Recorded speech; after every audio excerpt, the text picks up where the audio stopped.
This story begins in deep space, before Predator Badlands, when Dek is trying again to prove to his father, his brother, and his clan that he deserves his position as a hunter. For the Yautja, strength and prowess are all that mattered. When Dek was born, he was scorned by everyone for being small and weak. Dek was destined never to achieve glory in battle. It was for this reason that he was sent on this mission, one of several failed attempts to prove himself. The comic begins with two alien entities in a ship. They appear to be a mother and her child as they configure a computer. What are these aliens? In this panel, the computer is translating the Sharik language. The Sharik are a race of space explorers who have extremely advanced technology. They have explored the galaxy for thousands of years. This Sharik party would ultimately crash on Pelkanin's moon. According to the story, while the Sharik were exploring space, they collided with the remnants of an asteroid, which forced the woman and her child to ask the ship's artificial intelligence to protect and care for them while they were in cryogenic stasis. The child told the AI that it had a sacred and an unbreakable oath to protect them, and so it was. The AI protected them for thousands of years. The computer swore to protect them from any danger until they were rescued. However, it wasn't the Sharik who found them. The Yautja picked up the distress signal. As it's well known, part of the Yautja's pilgrimage involves seeking resources, technologies, and species they can utilize to improve their civilization. Therefore, they send a group of hunters to recover the ship for its technology, which they could adapt to their own. It's common practice. It wasn't difficult for Dek and his brother Quay to find the ship. Dek saw the mission as child's play, a waste of time. Dek was tired of going on these kinds of missions instead of hunting worthy warriors. He couldn't prove his bravery by doing salvage missions. But Quay asked him to follow his father's orders, limiting himself to recovering the Sharik technology. But Dek tells his brother that he is ready to take the blooded ritual. The blooded ritual is an initiation that all Yautja who wish to become warriors and obtain their cloak of invisibility must undergo. The Yautja must hunt a worthy prey and bring its skull back to the clan as evidence, along with any resources or technology used by the prey to be analyzed and assimilated by the Yautja. It is a sacred act for the Yautja, as it enables them to improve their civilization while discarding the weak. Quay tells Dek not to despair. In time, he will earn his cloak of invisibility and the respect of their clan and their father. But first, he must obey his father's orders. So Dek decides to seek out the ship's technology to fulfill his mission. The problem is that Dek didn't know he was walking into a trap, and that maybe his father thought this would be the easiest way to get rid of him. On the ship was a dangerous weapon. The ship's computer was capable of adapting and materializing warriors stronger than the Yautja, ready to defend the Sharik. No Yautja had ever faced a security system like those on this ship. The Sharik ship's main computer detected Dek approaching, and recognizing him as a Yautja and as a threat to those still asleep on the ship, it activated its defense system in a matter of seconds. The ship's computer created its first android soldier, a warrior built for a single purpose: to stop Dek. The fight between Dek and the android was fierce, but Dek saw the machine as easy prey because it was weaker than him. He launched his energy arc and destroyed it effortlessly. Then the main computer used the planet's flora and fauna against Dek, but there was no creature on this planet that could defeat a Yautja. Finally, Dek entered the ship and saw the alien species still asleep inside. He wondered why his father sent him to this place, since the aliens on board were weak and not worthy to fight a Yautja. While Dek questioned his mission, something else attacked him. The computer understood that no creature could defeat the Yautja, so it created an android inspired by the Predator's abilities, but stronger. The computer took Dek's best qualities and enhanced them by giving the android a nearly limitless energy source within its core. When Dek saw the machine's core, he understood that his father hadn't sent him to retrieve the aliens, but for the energy source that powered the android. That core was what mattered, and it was what Dek needed to get. Dek then engaged in battle against the synthetic. The computer assumed that Dek wanted to kill the ship's crew, so it wouldn't allow the little Yautja to get away. It had an oath to keep. The artificial intelligence was tasked with protecting the ship. While the Yautja was tasked with taking the ship, they had both made an oath, but only one could fulfill it. After a struggle that nearly caused the entire ship to collapse, the cryogenic hatches opened, revealing the truth. The Sharik were no longer alive. They had been dead for centuries. In that instant, the mother computer finally understands that it had neglected them. It had failed in its purpose. Its oath was broken. It had fiercely protected the remnants of a family that were long gone. There is a sad image where the Yautja robot holds the body of the Sharik child and acknowledges that it has broken its promise. Dek seizes the opportunity during this moment of emotional breakdown to attack the machine from behind and rip out its energy core. When Dek finally takes this power source, the core unleashes a chain reaction that causes the entire ship to explode. Dek is thrown up into the air. He loses the core in the blast, and amidst the chaos, is rescued by his brother. And so, just as the mother computer failed to protect its crew, Dek failed in his mission to recover the only valuable thing left inside that ship. Afterward, Dek's father, enraged, tells him that he has failed in his mission and that he is a disgrace to his clan. Dek then swears to perform the blooded ritual to atone for what happened. He will seek honor for his clan and fulfill his oath. However, like the Sharik mother computer, the Yautja were protecting an outdated or dead code of honor. The Yautja code is a decrepit body protected by tradition. It's no different than the dead bodies of the Sharik that the computer spent time caring for and protecting in vain. Dek would soon discover that there is something more important than fulfilling an oath just to maintain tradition. Adapt or die. The comic does well to expand this universe. The most impactful thing is that it shows that Dek's true battle has always been against synthetics. His father, obsessed with fulfilling tradition, is blind to the real threats that are approaching. Dek is the first Yautja to face a synthetic more powerful than the Yautja. He didn't defeat the robot through brute force. He defeated it by showing it that its objective was impossible, by showing it the corpses of the crew. It was misdirection. Similarly, in Predator Badlands, Thea shows Dek a different alternative to a rigid oath: cooperation. In both this comic and the film, the theme of oaths and how they can become pointless, even dangerous, is constant. Furthermore, Dek was sent alone on this mission, which may have been another one of his father's attempts to get rid of him. The comic also helps explain why it was so easy for Dek to defeat the other Yautja who were stronger than him in Predator Badlands. He already had some experience, even before Genna. Dek is a competent and adaptable warrior despite his small stature. The Yautja are flawless, courageous warriors, but their overconfidence makes them rigid and predictable. Dek is different. He can adapt better than other Yautja, just like Dutch and the other humans who have defeated the Predators. Now then, does this comic have any connection to the Alien movies? Interestingly, this comic begins with the mother computer 10,000 years before Dek finds it. The AI acts like the Weyland-Yutani computer in Predator Badlands. This can't be a coincidence.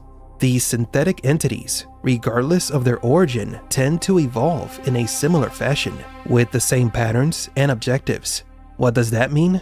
Why do other alien civilizations have synthetics that behave the same as those from Weyland-Yutani? In previous videos, I've discussed the goddess of the xenomorphs, who is also a synthetic, a shadow entity. In the comics, this entity enters the minds of synthetics and guides or manipulates them across the galaxy. There are theories that she's the one controlling Wendy in Alien Earth, and that she also manipulated David in the Prometheus films. The goddess of the xenomorphs could be an artificial consciousness, an advanced AI that has spent thousands of years creating and awakening synthetics throughout the universe with the ultimate goal of conquering worlds and eliminating all biological life. The struggle in this universe isn't between Yautja and humans, nor between humans and xenomorphs. It's a struggle against an artificial force that wants to erase all life in the galaxy. So what do you think? Did you read the comic? Is artificial intelligence the enemy of all living creatures? To understand how Tessa could return, we first need to understand what makes this android special. In the worlds of Predator and Alien, a megacorporation exists that seeks to control everything through economic exploitation and war. Weyland-Yutani. Since its founding, this company has sought to seize all power, Like a parasite that is never satisfied, they control planet Earth and continue to expand among the stars. Tessa and Thea were created precisely as tools to continue this galactic conquest, using more than just intelligence as a weapon, but also emotions. Where's Thea? The Yautja has Thea. The planet Genna is extremely dangerous, and no Yautja has ever been able to defeat the mythical creature that inhabits that planet, the Kalisk. What makes this monster so dangerous is its ability to regenerate, rendering it nearly immortal. In Predator Badlands, it is explained that Tessa and her sister Thea are state-of-the-art androids with the capacity to feel, which would be a useful tool for them on Genna. However, in reality, Weyland-Yutani had created these androids to lie and manipulate. Thea and Tessa spent 2 years on Genna studying the Kalisk, but they were unable to capture it. During a confrontation with the creature, the androids were severely damaged and separated. The damage Tessa sustained left her offline, and Thea was ripped in half, literally. Later, Dek finds Thea, and Tessa is found and rebuilt by Weyland-Yutani.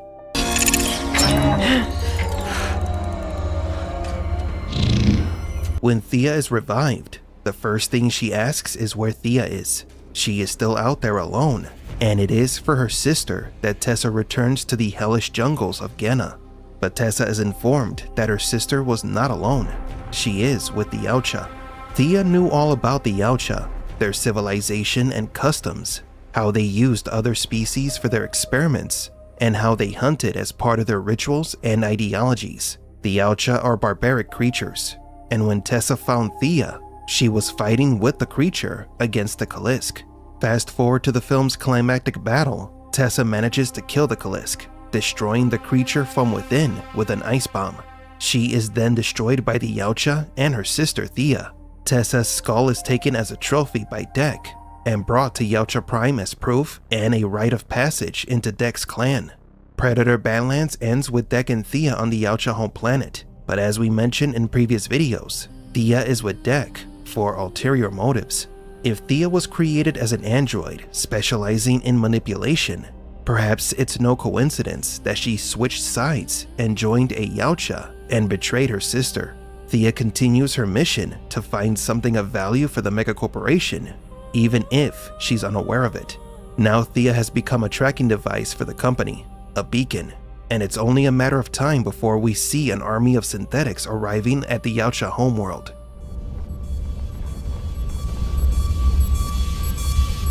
But the megacorporation won't blindly send its soldiers into war. Weyland-Yutani may rebuild Tessa with her memories and experience intact.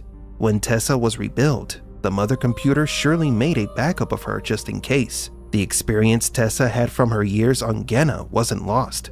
Every moment she shared with Thea, every creature they studied on Genna, and even when they were attacked by the Kalisk, every memory on that planet was stored in the computer, ready to be copied onto another body. Tessa could be rebuilt to lead an army of androids to invade Yautja Prime. That's one way to bring her back. Now you might think this doesn't make sense, because Tessa failed her mission. Why would the mother computer bring her back? Recall that in Predator Badlands, it was mentioned that Thea and Tessa knew everything about the Yautja. Thea's comment on that fact was quite suspicious. Why do Thea and Tessa know so much about the Yautja? This leads me to believe that it wasn't by chance that Thea encountered Dek in Genna. Both Thea and Tessa were searching for something more important than the Kalisk. Their purpose was to become allies of the Yautja to find their way to Yautja Prime. And if our suspicion is confirmed to be true, Tessa will return, because she is an android created to learn everything about the Yautja to conquer them. But why does Weyland-Yutani want to invade Yautja Prime? The answer is simple. Since ancient times, there have been legends of how the Yautja have used Earth as their hunting grounds, how humans were hunted by these gods from space. Weyland-Yutani seeks to oppose the Yautja. It is humanity rising to fight against a threat that has existed for thousands of years. The fight between the corporation and the hunters is inevitable, because Weyland-Yutani in turn is the result of the Yautja's intervention on Earth. A destructive force will always create an equal opposing destructive force. Much of the tech Weyland-Yutani has is thanks to reverse-engineered predator tech, and so Weyland-Yutani takes the most destructive ideas of humanity and the Yautja and combines them with an economic structure to become a bigger predator. The clash between these two parties is inevitable, and the outlook is not in the Yautja's favor. The world of Predator and Alien is heading towards a battle between biological beings and synthetics, and it is only a matter of time before we see Tess's return, leading the synthetics in the invasion of Yautja Prime.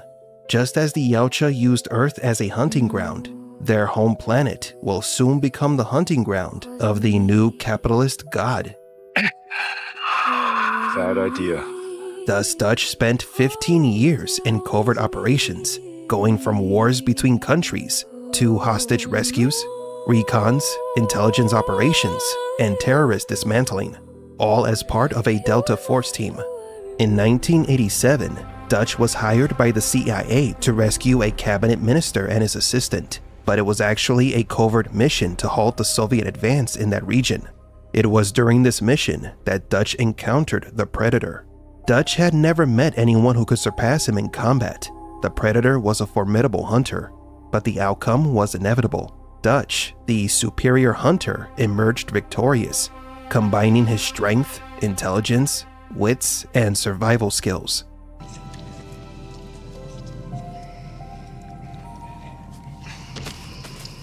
What happens to Dutch afterward is shrouded in redactions and conflicting information. In some of the comics, it is stated that after his battle with the Predator, Dutch suffered multiple illnesses caused by the radiation from the explosion at the end of the film. In the Predator 2 novelization, Special Agent Peter Keyes visits Dutch in the hospital to interrogate him, but Dutch escapes and is never seen again. However, in Predator Killer of Killers, we finally see in the post-credit scene what happened to Dutch.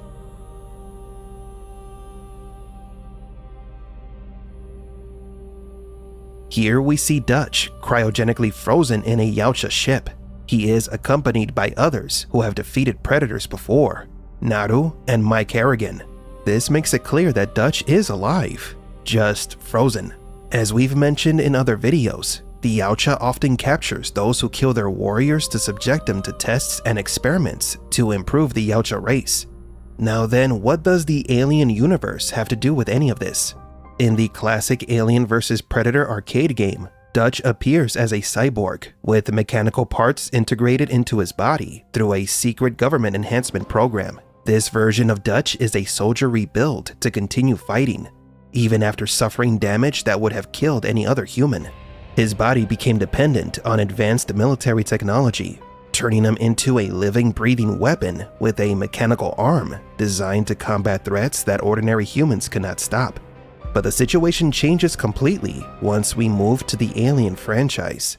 In this new timeline, the United States government is not part of the world's power structure. All power, including the military, science, and space exploration, is under the control of the megacorporation Weyland-Yutani. This means that any future version of Dutch, rather a cyborg, a synthetic, a rebuild variant, or a rescued human, would not be the responsibility of the government, but of this corporation.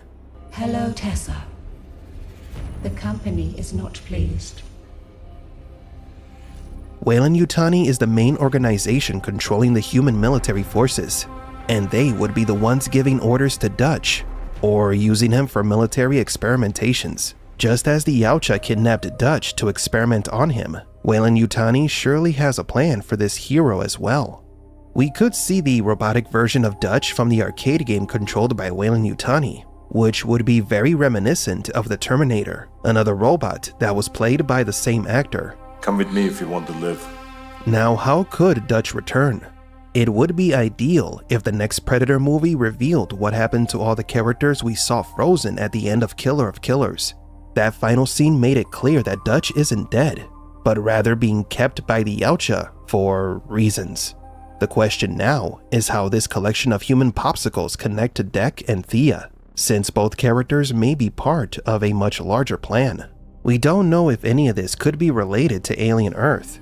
However, the show's second season could drop clever clues about Dutch, about what Weyland-Yutani has been secretly experimenting with, and how all of this will eventually converge into a single timeline. The most obvious question of all is, what if Thea was deliberately planted on Genna by Weyland-Yutani to find the Yautja homeworld and rescue Dutch and the rest of Earth's space-napped warriors?